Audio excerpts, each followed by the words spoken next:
যারা অন্নপূর্ণা যোজনায় আবেদনকারী উপভোক্তা এবং যারা পেয়েছেন বা অনুমোদিত হয়েছেন, কারণ 17 তারিখ থেকে টাকা অ্যাকাউন্টে যাচ্ছে, 20 তারিখের মধ্যে এই দক্ষিণ কলকাতা জেলায় যে 53,000 বেশি অনুমোদন হয়েছে, তারা প্রত্যেকের অ্যাকাউন্টে 20 তারিখের মধ্যে অর্থ ঢুকে যাবে। এবং গতকাল থেকে এই প্রক্রিয়া শুরু হয়েছে এবং এবারের অনুমোদিত তালিকা হচ্ছে রাজ্যে 1,45,00,000, যার মধ্যে আপনাদের দক্ষিণ কলকাতা জেলায় 53,000 মাতৃশক্তি তারা তাদের ফর্ম বা আবেদন উপযুক্ত হিসেবে দপ্তরের পক্ষ থেকে শিশু ও নারী কল্যাণ বিভাগ তারা কলকাতা কর্পোরেশনের সহযোগিতা নিয়ে এই ঝাড়াই বাছাইয়ের কাজ করেছে।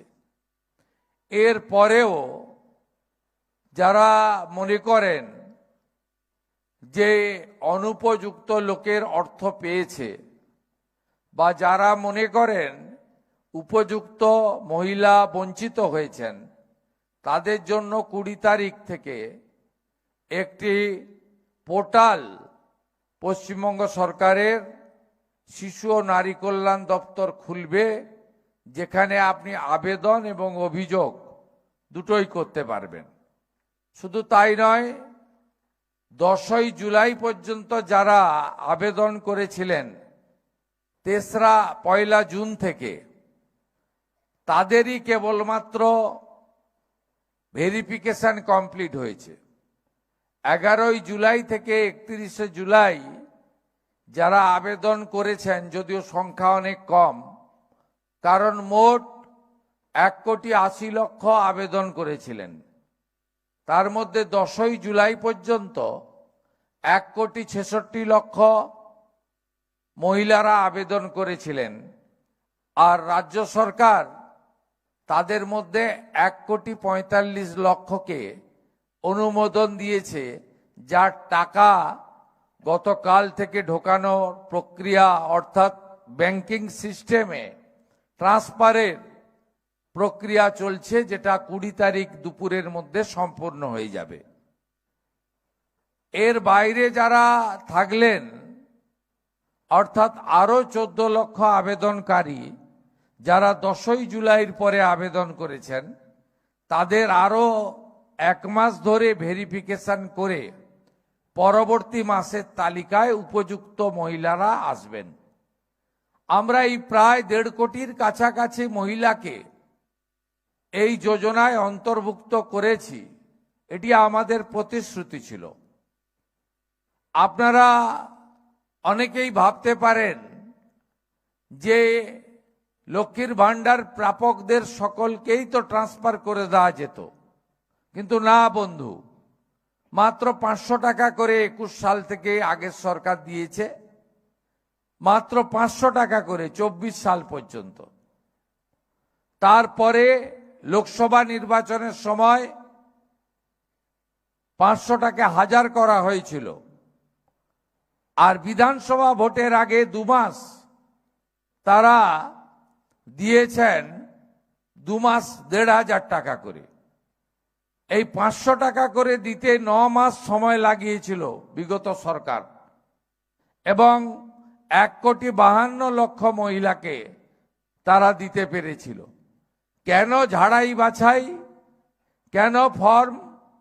যারা বিজেপি করতেন মহিলা, তাদেরকে রাজনৈতিক কারণে বাদ দেওয়া হয়েছে। যেখানে যেখানে বিজেপি বুথে জিতেছিল, ওয়ার্ডে জিতেছিল, লোকসভায় জিতেছিল, সেখানে সেখানে বাদ দেওয়া হয়েছিল ইচ্ছা করে। শুধু তাই নয়, মৃত মহিলার নাম ছিল। পশ্চিমবঙ্গের অধিবাসী নয়, SIR এর নাম কেটে গেছে, অবৈধ অনুপ্রবেশকারী, তাদের নাম ছিল। এমনকি 3 লক্ষ পুরুষের নামও ছিল আগের সরকারের সময়।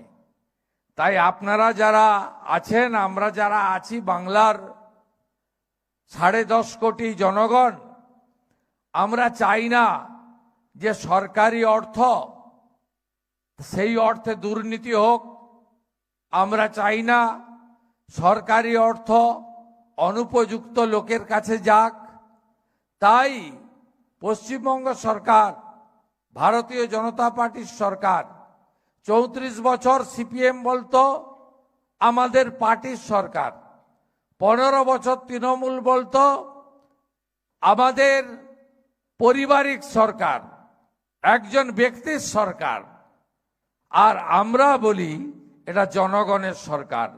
আমরা ভোটে জিতেছি প্রতীকে, কিন্তু জনগণের সরকার। তাই জনগণের অর্থ সঠিক ব্যক্তির হাতে যাক, দুর্নীতিমুক্ত স্বচ্ছতার সঙ্গে যাক। তাই জন্য আমাদের ঝাড়াই বাছাই বা এই প্রক্রিয়াটা চালাতে হয়েছে।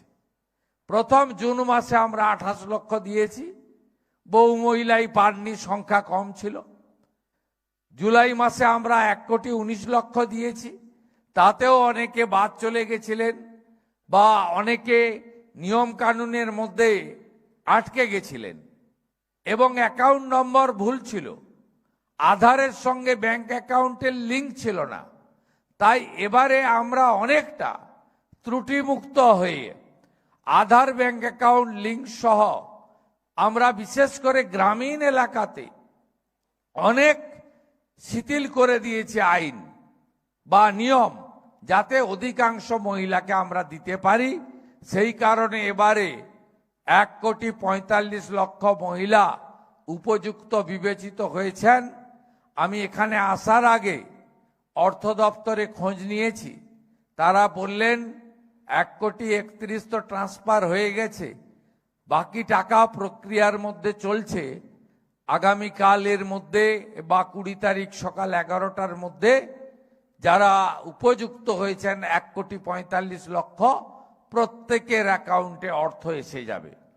এরপরেও মহিলা মোর্চার দায়িত্ব যে উপযুক্ত মহিলা যদি বাদ চলে যায়, আমাদের যে পোর্টাল, সেই পোর্টাল দ্বিতীয় কাউরের কাছে এসে যাবে।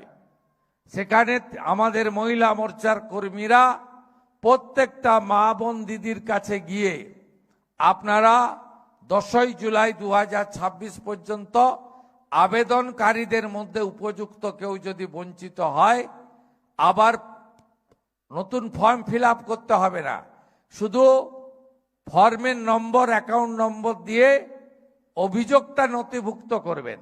আর যদি দেখেন যে বিরাট অর্থশালী লোক মাসে 5 লাখ 10 লাখ রোজগার করে, তিনি পেয়ে গেছেন, তিনি তো পাওয়ার উপযুক্ত নন, তাকে বলবো সারেন্ডার করতে।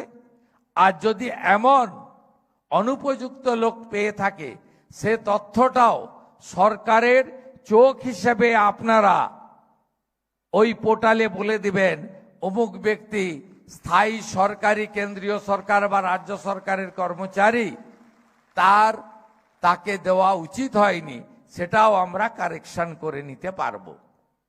সরকারটা আপনাদের। অন্নপূর্ণা যোজনা আমাদের কমিটমেন্ট, 35,000 কোটি টাকা তো বাজেটে রেখেছিলাম আমরা, 36,000 কোটি, তাতে হবে না। আমাদের মার্চ মাস পর্যন্ত আমরা যদি 1,45,00,000 তো উপযুক্ত হয়ে গেছে, আরো 14 লক্ষের ভেরিফিকেশন চলছে, আরো কয়েক লক্ষ বাড়বে। আমরা হিসাব করে দেখেছি যে 48,000 কোটি টাকা বছরে এই খাতে আমাদের খরচ করতে হবে।